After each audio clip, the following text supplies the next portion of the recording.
What's up, Belen? I'm Victor Alberni. And I'm Daniel Diaz. And welcome to this edition of WBLN. Congratulations to the math department. Students and teachers have raised $33,548 to help kids at St. Jude Research Hospital by participating in this year's Mathathon program. The efforts were led by 8th grade math teacher Mrs. Delgado. This Friday, Belen will hold its 2022 commencement ceremony at the James L. Knight Center. Armando Codina, class of 65, will be the speaker at the Commencement Codina Partners. LLC is a real estate investment, development, and property management based in Coral Gables.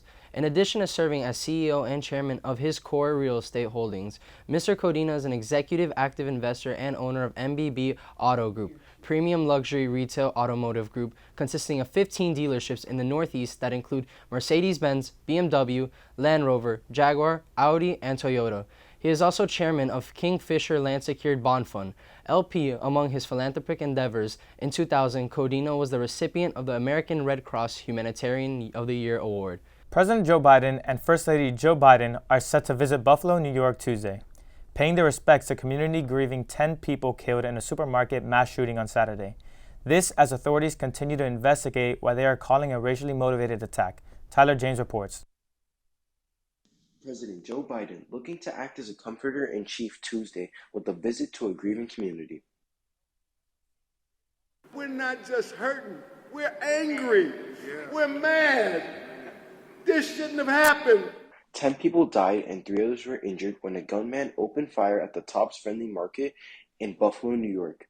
Most of the victims were black men and women. A White House official says Biden will condemn the shooting as a, quote, terrorism motivated by hateful and preserved ideology. A terrorist came into my home, which is my community, and wreaked havoc. Authorities at the local, state, and federal level continue to investigate the shooting and motives. This was a straight-up hate crime, pure evil. They are digging through a 180-page statement attributed to the suspect's name and posted online before the attack. Clearly, he was bent on hate. He was focused on a replacement theory, this theory that white individuals will be replaced by immigrants and people of color and Jewish individuals.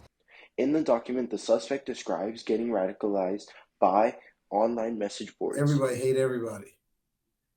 And don't nobody really know each other. They just hate because what they hear and see. Reporting for WBLN, I'm Tyler Julius James. For the first time in more than half a century, a House panel is holding a highly anticipated public hearing on UFOs. 7 years after Navy pilots spotted this unexplained object off the Atlantic coast,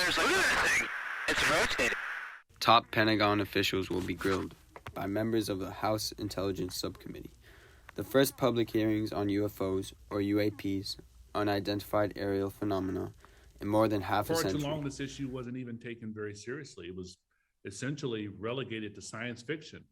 But in a very real sense, UAPs present a very real national security risk, and the Intelligence Committee has a responsibility to investigate. The hearing comes almost a year after the Director of National Intelligence released a highly anticipated report, which examined 144 reports of UAPs but identified only a single one, which turned out to be a deflated balloon. Quote, the others remain unexplained. The report also documents 11 instances in which pilots reported near misses with a UAP. This is not tinfoil hats and, conversations of Elvis being on the mothership. Luis Elizondo is the former director of a Pentagon program that investigated UAPs, and he's been pushing for more transparency ever since he left in 2017. This is a very serious national security issue. Something is in our skies. It has been there for quite some time, and we're just now having the conversation publicly about it. My gosh! UFOs first hit the American public radar about 70 years ago, pushing Pentagon officials to try to explain the unexplainable. I am here to discuss the so-called flying saucers. In the 1960s, then Congressman Gerald Ford asked Congress to investigate, leading to the last public hearings on UFOs. Quote, I believe the American people are entitled to a more thorough explanation than has been given to them by the Air Force. But the Air Force investigation, known as Project Blue Book, concluded that UFOs were not extraterrestrial, nor did they pose a threat to national security. Now, another congressman, Andre Carson, is pushing the I believe Pentagon it's for similar important that answers. they work to declassify some of this knowledge so the American people can effectively understand what's happening. Could these objects that caught the attention of trained Navy pilots be part of a top-secret U.S. program? Could they be coming from a foreign adversary or something else?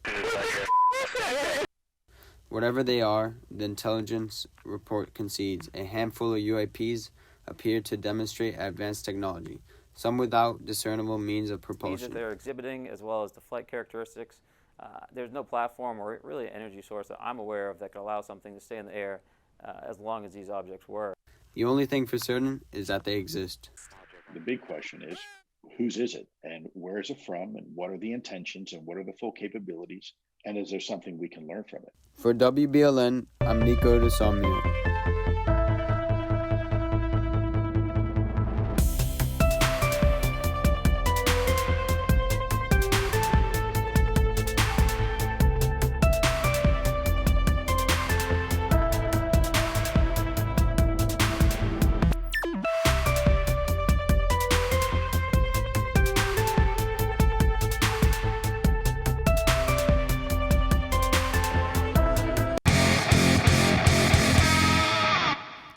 This past weekend, the Belen crew team participated in the Southeast Regional Regatta.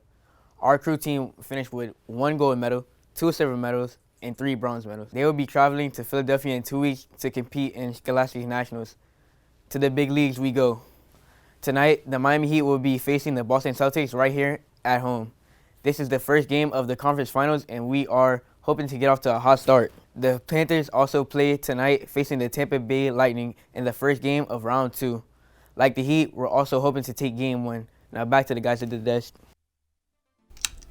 Thank you, Bo. Make sure to go follow us on all social media platforms. And from everyone here at WBLN, I'm Victor Alberni. And I'm Daniel Diaz. And make sure to stay safe and stay golden, Wolverines.